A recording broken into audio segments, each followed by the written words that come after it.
फिर आप जी को संदेश दिया है कि पूरे गुरु की शरण में आने के उपरांत आप जी ने कैसे उसके साथ व्यवहार करना है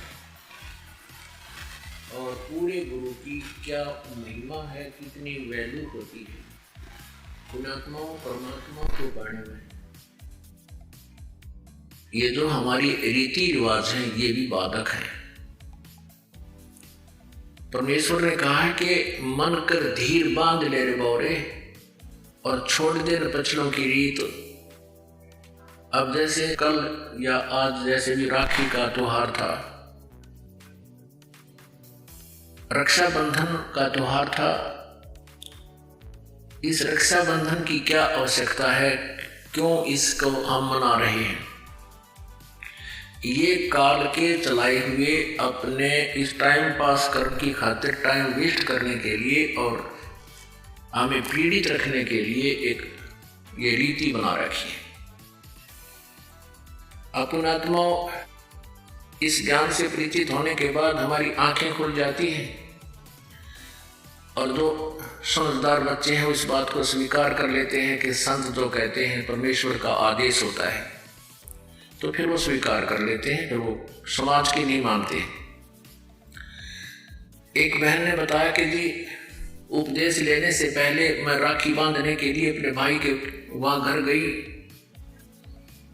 वही रक्षाबंधन का दिन भाई के इंतजार कर रही थी। दुर्घटना के अंदर भाई की मृत्यु होगी, उसका शव आया, टक्कर मार मार कर रो रही थी। अब रक्षाबंधन की का उद्देश्य क्या है कि भाई राखी इसलिए बांधते हैं कि वो हमारी रक्षा करेगा। और भाई की रक्षा कौन करेगा? हमारा रक्षक कहते हैं, जो रक्षक है उसको हम भूल चुके हैं। हम सब का रक्षक कबीर साहिब है, कबीर परमेश्वर पूर्ण ब्रह्म परम अक्षर ब्रह्म। हम सब ने भाई और बहनों ने मिलकर परमेश्वर कबीर जी का रक्षाबंधन बांधना चाहिए, राखी, ताकि भाई और बहन दोनों का रक्षक हो जाए। कबीर साहिब को रक्षाबंधन कैसे बंधेगा? हम उसकी शरण में आ जाएंगे और जो जाकी शरणा बसे ताको ताकी लाज, जल सो ही मछली चढ़ जा बह जाते गजराज।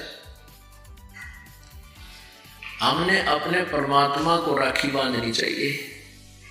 और दूसरा एक और दुख पैदा करती है ये रक्षाबंधन का दिन, जिन बहनों का भाई नहीं, अब वो रोती हैं पिछले कमरों में बैठ कर अकेली, आए हमारा भाई कोई नहीं, हम किसके राखी बांधेंगे? कोई चाचा के, कोई ताऊ के, कोई मामा के भाइयों की मुंह की तरफ ताकेंगे हैं और फिर वो न सोचेंगे या पैसे लेने की मारी यहाँ आ जाती है, चाहे ना कहे पर अंदर में जरूर अवश्य होगा, ऐसा होगा। और हमने ऐसा ना करना है। हमने अपने ऊपर कर्जा नहीं चढ़ाना किसी का। तो इसलिए हमने रक्षाबंधन का त्योहार कैसे मनाना है? परमात्मा का नाम ले लेना है।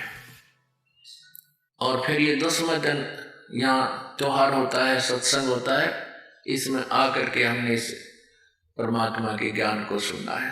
तो ये इस तरह की जो रीति रिवाजें हैं ये हमें पीड़ित करने के लिए है, हमारे को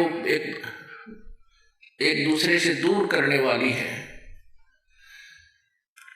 अब रिवाजें बन गई हैं कि बहन राखी बांधन आवेगी, उसको कुछ देना पड़ेगा, एक मजबूरी सी बन गई। तो ये भी हमारे नाते में दरार पैदा करती है। तो पुण्यात्माओं, जिन्होंने परमात्मा पाना है तो परमेश्वर के विधान को अपनाना है।